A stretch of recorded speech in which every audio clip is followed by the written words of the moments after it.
ದಿನಕ್ಕೆ ಕನಿಷ್ಠ 10,000 ಜನ, ತಿಂಗಳಿಗೆ ಲಕ್ಷಾಂತರ ಜನ, ವರ್ಷಕ್ಕೆ ಕೋಟಿ ದಾಟ್ತಿದ್ದಂಥ ಜನರು ಪ್ರವಾಸಿಗರು ಈಗ ಕಂಪ್ಲೀಟ್ ಆಗಿ ಝೀರೋ ಆಗಿರುವಂಥ ಸ್ಪಾಟ್ನಲ್ಲಿ ನಾನಿದ್ದೇನೆ.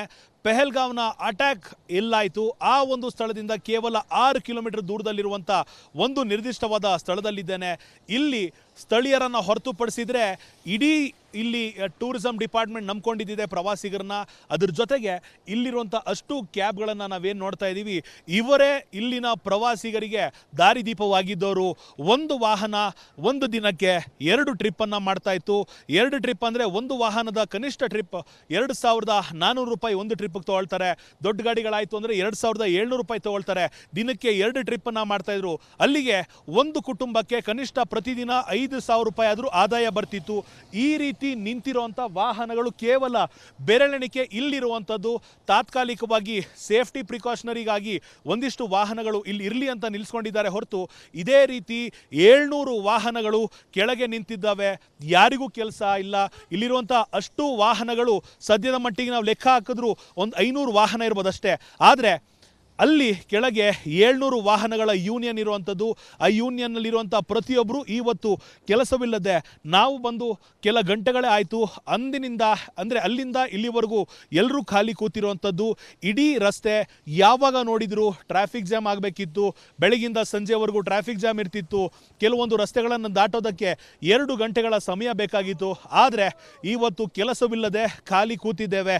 ಯಾವಾಗ ದುರ್ಘಟನೆ ನಡೀತೋ ಪೆಹಲ್ಗಾವ್ನಲ್ಲಿ ಅಂದಿನಿಂದ ಇಲ್ಲಿವರೆಗೂ ಮಿಲಿಟರಿಯವರು ಕೂಡ ಪ್ರವಾಸಿಗರಿಗೆ ನಿರ್ಬಂಧವನ್ನು ಒಂದು ಕಡೆ ಹೇರಿದರೆ, ಮತ್ತೊಂದು ಕಡೆ ನಿರ್ಬಂಧ ಹೇರೋದಕ್ಕೂ ಮೊದಲೇ ಈ ಸುದ್ದಿ ಹಬ್ಬಿರೋದ್ರಿಂದ ಪ್ರವಾಸಿಗರೇ ಬರೋದನ್ನು ನಿಲ್ಲಿಸಿದ್ದಾರೆ ಅಂತ ಮಾಹಿತಿ ತಿಳಿಸ್ತಿರುವಂಥದ್ದು. ವಿಜುವಲ್ ಅಲ್ಲಿ ನಾವು ನೋಡ್ತಿರುವಂಥದ್ದು ಸ್ಥಳೀಯರನ್ನ ಹೊರತುಪಡಿಸಿ ಇನ್ನ ಒಬ್ಬ ವ್ಯಕ್ತಿ ಕೂಡ ಇಲ್ಲಿ ಇಲ್ಲದೆ ಇರೋದು ತೀರಾ ಕ್ಲಿಯರ್ ಆಗಿ ಕಾಣ್ತಿರುವಂಥದ್ದು. ಅಮರನಾಥ್ ಯಾತ್ರೆಗೆ ಹೋಗಬೇಕಾದಂಥ ಜನರು ಕೂಡ ಇಲ್ಲಿ ಕ್ಯಾಬನ್ನು ಬಳಸಿ ಹೋಗ್ತಾ ಇದ್ರು.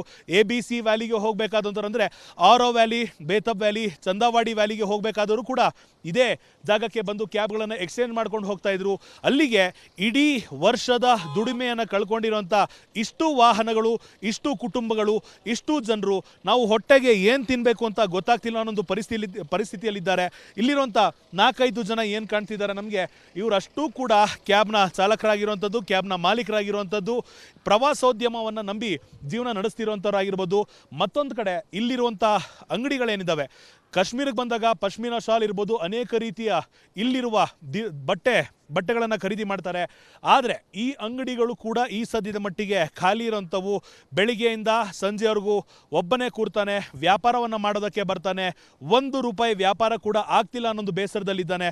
ನೇರವಾಗಿ ಹೇಳೋದಾದರೆ ಇಲ್ಲಿನ ಆರ್ಥಿಕತೆಗೆ ನೇರವಾದ ಹಿಟ್ಟಾಗಿರುವಂಥದ್ದು. ಯಾವ ಸಂದರ್ಭದಲ್ಲಿ ಇದು ಎದ್ದೇಳುತ್ತೆ ಅಂತ ಗೊತ್ತಿಲ್ಲ. ಒಂದಿಷ್ಟು ಜನ ಪ್ರವಾಸಿಗರು ಬಂದರೂ ಕೂಡ ಅವರು ಪೆಹಲ್ಗಾವ್ನ ಸೆಲ್ಫಿ ಪಾಯಿಂಟ್ವರೆಗೂ ಬರ್ತಾರೆ. ಅದರಿಂದ ಮೇಲ್ ಬರೋದಕ್ಕೆ ಧೈರ್ಯ ಮಾಡ್ತಿಲ್ಲ ಅನ್ನೊಂದು ಮಾಹಿತಿಯನ್ನು ನೀಡಿರುವಂಥದ್ದು. ಕಾದು ನೋಡಬೇಕಾಗಿದೆ ಮುಂದೆ ಯಾವ ರೀತಿ ಆಗುತ್ತೆ ಅಂತ. ಆದರೂ ಇಲ್ಲಿರುವಂಥ ಜನರ ಒಂದು ಬೇಡಿಕೆ ಇದೆ. ಪ್ರತಿ ಬಾರಿ ಪಾಕಿಸ್ತಾನ ನಮ್ಮನ್ನು ಅಟ್ಯಾಕ್ ಮಾಡ್ತಿದೆ, ನಮ್ಮ ಭಾರತ ಸರ್ಕಾರ ಒಂದು ದಿಟ್ಟವಾದ ಉತ್ತರವನ್ನು ಕೊಡಬೇಕು. ಆ ದಿಟ್ಟವಾದ ಉತ್ತರ ಕೊಡೋರ್ಗೂ ನಮಗೆ ಕೆಲಸ ಇಲ್ಲದಿದ್ರೂ ಪರವಾಗಿಲ್ಲ. ಒಂದು ದಿಟ್ಟವಾದ ಉತ್ತರ ಕೊಟ್ಟ ಮೇಲೆ ಇಡೀ ಪ್ರವಾಸಿಗರು ಲಕ್ಷಾಂತರ ಸಂಖ್ಯೆಯಲ್ಲಿ ಬಂದರೂ ಕೂಡ ನಾವು ಇಲ್ಲಿ ಅವ್ರನ್ನ ನೋಡ್ಕೊಳ್ತೇವೆ. ದಿನದಲ್ಲಿ ಊಟ ಮಾಡೋಕ್ಕೂ ಸಮಯ ಸಿಗ್ತಾ ಇರಲಿಲ್ಲ, ಅಷ್ಟು ಟ್ರಾಫಿಕ್ ಇರ್ತಾ ಇತ್ತು, ಅಷ್ಟು ಬ್ಯುಸಿ ಇರ್ತಾ ಇದ್ವಿ, ಅಷ್ಟು ಪ್ರವಾಸಿಗರು ಇರ್ತಾ ಇದ್ರು. ಆದರೆ ಈಗ ಇಡೀ ದಿನ ಕೂತರು ಒಬ್ಬ ಪ್ರವಾಸಿಗರನ್ನು ನಾವೇ ಕೇಳಿದ್ರು ಕೂಡ ಆತ ಮುಂದೆ ಬರ್ತಿಲ್ಲ ಅನ್ನೋದು ಅವರ ಬೇಸರವನ್ನ ರಿಪಬ್ಲಿಕ್ ಕನ್ನಡದ ಜೊತೆ ಹಂಚಿಕೊಂಡಿರುವಂಥದ್ದು. ಕಾಶ್ಮೀರದಿಂದ ಕ್ಯಾಮರಾ ಪರ್ಸನ್ ಮಂಜುನಾಥ್ ಜೊತೆ ಅಭಿಷೇಕ್ ಬಿವಿ, ರಿಪಬ್ಲಿಕ್ ಕನ್ನಡ. ದಿನಕ್ಕೆ ಕನಿಷ್ಠ 10,000 ಜನ, ತಿಂಗಳಿಗೆ ಲಕ್ಷಾಂತರ ಜನ, ವರ್ಷಕ್ಕೆ ಕೋಟಿ ದಾಟ್ತಿದ್ದಂಥ ಜನರು ಪ್ರವಾಸಿಗರು ಈಗ ಕಂಪ್ಲೀಟ್ ಆಗಿ ಝೀರೋ ಆಗಿರುವಂಥ ಸ್ಪಾಟ್ನಲ್ಲಿ ನಾನಿದ್ದೇನೆ. ಪೆಹಲ್ಗಾವ್ನ ಅಟ್ಯಾಕ್ ಎಲ್ಲಾಯಿತು ಆ ಒಂದು ಸ್ಥಳದಿಂದ ಕೇವಲ 6 ಕಿಲೋಮೀಟರ್ ದೂರದಲ್ಲಿರುವಂಥ ಒಂದು ನಿರ್ದಿಷ್ಟವಾದ ಸ್ಥಳದಲ್ಲಿದ್ದೇನೆ. ಇಲ್ಲಿ ಸ್ಥಳೀಯರನ್ನು ಹೊರತುಪಡಿಸಿದರೆ ಇಡೀ ಇಲ್ಲಿ ಟೂರಿಸಂ ಡಿಪಾರ್ಟ್ಮೆಂಟ್ ನಂಬ್ಕೊಂಡಿದ್ದಿದೆ ಪ್ರವಾಸಿಗರನ್ನ. ಅದ್ರ ಜೊತೆಗೆ ಇಲ್ಲಿರುವಂಥ ಅಷ್ಟು ಕ್ಯಾಬ್ಗಳನ್ನು ನಾವೇನು ನೋಡ್ತಾ ಇದ್ದೀವಿ, ಇವರೇ ಇಲ್ಲಿನ ಪ್ರವಾಸಿಗರಿಗೆ ದಾರಿದೀಪವಾಗಿದ್ದವರು. ಒಂದು ವಾಹನ ಒಂದು ದಿನಕ್ಕೆ 2 ಟ್ರಿಪ್ಪನ್ನು ಮಾಡ್ತಾ ಇತ್ತು. 2 ಟ್ರಿಪ್ ಅಂದರೆ ಒಂದು ವಾಹನದ ಕನಿಷ್ಠ ಟ್ರಿಪ್ 2,400 ರೂಪಾಯಿ ಒಂದು ಟ್ರಿಪ್ ಟ್ರಿಪ್ಗೆ ತೊಗೊಳ್ತಾರೆ. ದೊಡ್ಡ ಗಾಡಿಗಳಾಯಿತು ಅಂದರೆ 2700 ರೂಪಾಯಿ ತೊಗೊಳ್ತಾರೆ. ದಿನಕ್ಕೆ 2 ಟ್ರಿಪ್ಪನ್ನು ಮಾಡ್ತಾಯಿದ್ರು. ಅಲ್ಲಿಗೆ ಒಂದು ಕುಟುಂಬಕ್ಕೆ ಕನಿಷ್ಠ ಪ್ರತಿದಿನ 5,000 ರೂಪಾಯಿ ಆದರೂ ಆದಾಯ ಬರ್ತಿತ್ತು. ಈ ರೀತಿ ನಿಂತಿರುವಂಥ ವಾಹನಗಳು ಕೇವಲ ಬೆರಳೆಣಿಕೆ ಇಲ್ಲಿರುವಂಥದ್ದು. ತಾತ್ಕಾಲಿಕವಾಗಿ ಸೇಫ್ಟಿ ಪ್ರಿಕಾಷನರಿಗಾಗಿ ಒಂದಿಷ್ಟು ವಾಹನಗಳು ಇಲ್ಲಿ ಇರಲಿ ಅಂತ ನಿಲ್ಲಿಸ್ಕೊಂಡಿದ್ದಾರೆ ಹೊರತು ಇದೇ ರೀತಿ 700 ವಾಹನಗಳು ಕೆಳಗೆ ನಿಂತಿದ್ದಾವೆ. ಯಾರಿಗೂ ಕೆಲಸ ಇಲ್ಲ. ಇಲ್ಲಿರುವಂಥ ಅಷ್ಟು ವಾಹನಗಳು ಸದ್ಯದ ಮಟ್ಟಿಗೆ ನಾವು ಲೆಕ್ಕ ಹಾಕಿದ್ರು ಒಂದು 500 ವಾಹನ ಇರ್ಬೋದಷ್ಟೇ. ಆದರೆ ಅಲ್ಲಿ ಕೆಳಗೆ 700 ವಾಹನಗಳ ಯೂನಿಯನ್ ಇರುವಂಥದ್ದು. ಆ ಯೂನಿಯನ್ನಲ್ಲಿರುವಂಥ ಪ್ರತಿಯೊಬ್ಬರು ಇವತ್ತು ಕೆಲಸವಿಲ್ಲದೆ ನಾವು ಬಂದು ಕೆಲ ಗಂಟೆಗಳೇ ಆಯಿತು. ಅಂದಿನಿಂದ ಅಂದರೆ ಅಲ್ಲಿಂದ ಇಲ್ಲಿವರೆಗೂ ಎಲ್ಲರೂ ಖಾಲಿ ಕೂತಿರುವಂಥದ್ದು.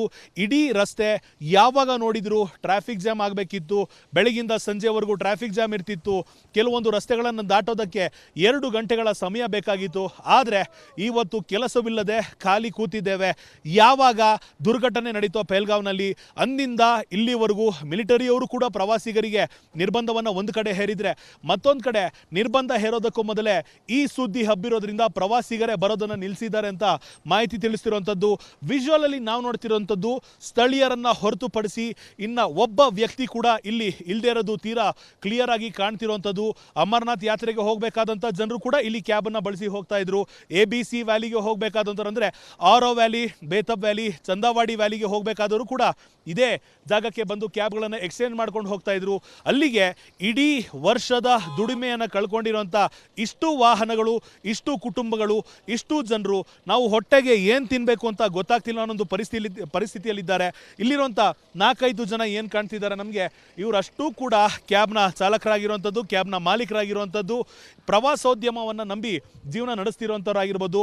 ಮತ್ತೊಂದು ಕಡೆ ಇಲ್ಲಿರುವಂಥ ಅಂಗಡಿಗಳೇನಿದ್ದಾವೆ, ಕಾಶ್ಮೀರಕ್ಕೆ ಬಂದಾಗ ಪಶ್ಮಿನಾ ಶಾಲ್ ಇರ್ಬೋದು, ಅನೇಕ ರೀತಿಯ ಇಲ್ಲಿರುವ ಬಟ್ಟೆಗಳನ್ನು ಖರೀದಿ ಮಾಡ್ತಾರೆ. ಆದರೆ ಈ ಅಂಗಡಿಗಳು ಕೂಡ ಈ ಸದ್ಯದ ಮಟ್ಟಿಗೆ ಖಾಲಿ ಇರೋಂಥವು. ಬೆಳಿಗ್ಗೆಯಿಂದ ಸಂಜೆವರೆಗೂ ಒಬ್ಬನೇ ಕೂರ್ತಾನೆ, ವ್ಯಾಪಾರವನ್ನು ಮಾಡೋದಕ್ಕೆ ಬರ್ತಾನೆ. 1 ರೂಪಾಯಿ ವ್ಯಾಪಾರ ಕೂಡ ಆಗ್ತಿಲ್ಲ ಅನ್ನೊಂದು ಬೇಸರದಲ್ಲಿದ್ದಾನೆ. ನೇರವಾಗಿ ಹೇಳೋದಾದರೆ ಇಲ್ಲಿನ ಆರ್ಥಿಕತೆಗೆ ನೇರವಾದ ಹಿಟ್ಟಾಗಿರುವಂಥದ್ದು. ಯಾವ ಸಂದರ್ಭದಲ್ಲಿ ಇದು ಎದ್ದೇಳುತ್ತೆ ಅಂತ ಗೊತ್ತಿಲ್ಲ. ಒಂದಿಷ್ಟು ಜನ ಪ್ರವಾಸಿಗರು ಬಂದರೂ ಕೂಡ ಅವರು ಪಹಲ್ಗಾವ್ನ ಸೆಲ್ಫಿ ಪಾಯಿಂಟ್ವರೆಗೂ ಬರ್ತಾರೆ. ಅದರಿಂದ ಮೇಲ್ ಬರೋದಕ್ಕೆ ಧೈರ್ಯ ಮಾಡ್ತಿಲ್ಲ ಅನ್ನೊಂದು ಮಾಹಿತಿಯನ್ನು ನೀಡಿರುವಂಥದ್ದು. ಕಾದು ನೋಡಬೇಕಾಗಿದೆ ಮುಂದೆ ಯಾವ ರೀತಿ ಆಗುತ್ತೆ ಅಂತ. ಆದರೂ ಇಲ್ಲಿರುವಂಥ ಜನರ ಒಂದು ಬೇಡಿಕೆ ಇದೆ. ಪ್ರತಿ ಬಾರಿ ಪಾಕಿಸ್ತಾನ ನಮ್ಮನ್ನು ಅಟ್ಯಾಕ್ ಮಾಡ್ತಿದೆ, ನಮ್ಮ ಭಾರತ ಸರ್ಕಾರ ಒಂದು ದಿಟ್ಟವಾದ ಉತ್ತರವನ್ನು ಕೊಡಬೇಕು. ಆ ದಿಟ್ಟವಾದ ಉತ್ತರ ಕೊಡೋರ್ಗೂ ನಮಗೆ ಕೆಲಸ ಇಲ್ಲದಿದ್ರೂ ಪರವಾಗಿಲ್ಲ. ಒಂದು ದಿಟ್ಟವಾದ ಉತ್ತರ ಕೊಟ್ಟ ಮೇಲೆ ಇಡೀ ಪ್ರವಾಸಿಗರು ಲಕ್ಷಾಂತರ ಸಂಖ್ಯೆಯಲ್ಲಿ ಬಂದರೂ ಕೂಡ ನಾವು ಇಲ್ಲಿ ಅವ್ರನ್ನ ನೋಡ್ಕೊಳ್ತೇವೆ. ದಿನದಲ್ಲಿ ಊಟ ಮಾಡೋಕ್ಕೂ ಸಮಯ ಸಿಗ್ತಾ ಇರಲಿಲ್ಲ, ಅಷ್ಟು ಟ್ರಾಫಿಕ್ ಇರ್ತಾಯಿತ್ತು, ಅಷ್ಟು ಬ್ಯುಸಿ ಇರ್ತಾ ಇದ್ವಿ, ಅಷ್ಟು ಪ್ರವಾಸಿಗರು ಇರ್ತಾಯಿದ್ರು. ಆದರೆ ಈಗ ಇಡೀ ದಿನ ಕೂತರು ಒಬ್ಬ ಪ್ರವಾಸಿಗರನ್ನು ನಾವೇ ಕೇಳಿದ್ರು ಕೂಡ ಆತ ಮುಂದೆ ಬರ್ತಿಲ್ಲ ಅನ್ನೋದು ಅವರ ಬೇಸರವನ್ನು ರಿಪಬ್ಲಿಕ್ ಕನ್ನಡದ ಜೊತೆ ಹಂಚಿಕೊಂಡಿರುವಂಥದ್ದು. ಕಾಶ್ಮೀರದಿಂದ ಕ್ಯಾಮರಾ ಪರ್ಸನ್ ಮಂಜುನಾಥ್ ಜೊತೆ ಅಭಿಷೇಕ್ ಬಿವಿ, ರಿಪಬ್ಲಿಕ್ ಕನ್ನಡ. ದಿನಕ್ಕೆ ಕನಿಷ್ಠ 10,000 ಜನ, ತಿಂಗಳಿಗೆ ಲಕ್ಷಾಂತರ ಜನ, ವರ್ಷಕ್ಕೆ ಕೋಟಿ ದಾಟ್ತಿದ್ದಂಥ ಜನರು ಪ್ರವಾಸಿಗರು ಈಗ ಕಂಪ್ಲೀಟ್ ಆಗಿ ಝೀರೋ ಆಗಿರುವಂಥ ಸ್ಪಾಟ್ನಲ್ಲಿ ನಾನಿದ್ದೇನೆ. ಪಹಲ್ಗಾವ್ನ ಅಟ್ಯಾಕ್ ಎಲ್ಲಾಯಿತು ಆ ಒಂದು ಸ್ಥಳದಿಂದ ಕೇವಲ 6 ಕಿಲೋಮೀಟರ್ ದೂರದಲ್ಲಿರುವಂಥ ಒಂದು ನಿರ್ದಿಷ್ಟವಾದ ಸ್ಥಳದಲ್ಲಿದ್ದೇನೆ. ಇಲ್ಲಿ ಸ್ಥಳೀಯರನ್ನು ಹೊರತುಪಡಿಸಿದರೆ ಇಡೀ ಇಲ್ಲಿ ಟೂರಿಸಂ ಡಿಪಾರ್ಟ್ಮೆಂಟ್ ನಂಬ್ಕೊಂಡಿದ್ದಿದೆ ಪ್ರವಾಸಿಗರನ್ನ. ಅದ್ರ ಜೊತೆಗೆ ಇಲ್ಲಿರುವಂಥ ಅಷ್ಟು ಕ್ಯಾಬ್ಗಳನ್ನು ನಾವೇನು ನೋಡ್ತಾ ಇದ್ದೀವಿ, ಇವರೇ ಇಲ್ಲಿನ ಪ್ರವಾಸಿಗರಿಗೆ ದಾರಿದೀಪವಾಗಿದ್ದವರು. ಒಂದು ವಾಹನ ಒಂದು ದಿನಕ್ಕೆ 2 ಟ್ರಿಪ್ಪನ್ನು ಮಾಡ್ತಾ ಇತ್ತು. 2 ಟ್ರಿಪ್ ಅಂದರೆ ಒಂದು ವಾಹನದ ಕನಿಷ್ಠ ಟ್ರಿಪ್ 2,400 ರೂಪಾಯಿ ಒಂದು ಟ್ರಿಪ್ಗೆ ತೊಗೊಳ್ತಾರೆ. ದೊಡ್ಡ ಗಾಡಿಗಳಾಯಿತು ಅಂದರೆ 2,700 ರೂಪಾಯಿ ತೊಗೊಳ್ತಾರೆ. ದಿನಕ್ಕೆ 2 ಟ್ರಿಪ್ಪನ್ನು ಮಾಡ್ತಾಯಿದ್ರು. ಅಲ್ಲಿಗೆ ಒಂದು ಕುಟುಂಬಕ್ಕೆ ಕನಿಷ್ಠ ಪ್ರತಿದಿನ 5,000 ರೂಪಾಯಿ ಆದರೂ ಆದಾಯ ಬರ್ತಿತ್ತು. ಈ ರೀತಿ ನಿಂತಿರುವಂಥ ವಾಹನಗಳು ಕೇವಲ ಬೆರಳೆಣಿಕೆ ಇಲ್ಲಿರುವಂಥದ್ದು. ತಾತ್ಕಾಲಿಕವಾಗಿ ಸೇಫ್ಟಿ ಪ್ರಿಕಾಷನರಿಗಾಗಿ ಒಂದಿಷ್ಟು ವಾಹನಗಳು ಇಲ್ಲಿ ಇರಲಿ ಅಂತ ನಿಲ್ಲಿಸ್ಕೊಂಡಿದ್ದಾರೆ ಹೊರತು ಇದೇ ರೀತಿ 700 ವಾಹನಗಳು ಕೆಳಗೆ ನಿಂತಿದ್ದಾವೆ. ಯಾರಿಗೂ ಕೆಲಸ ಇಲ್ಲ.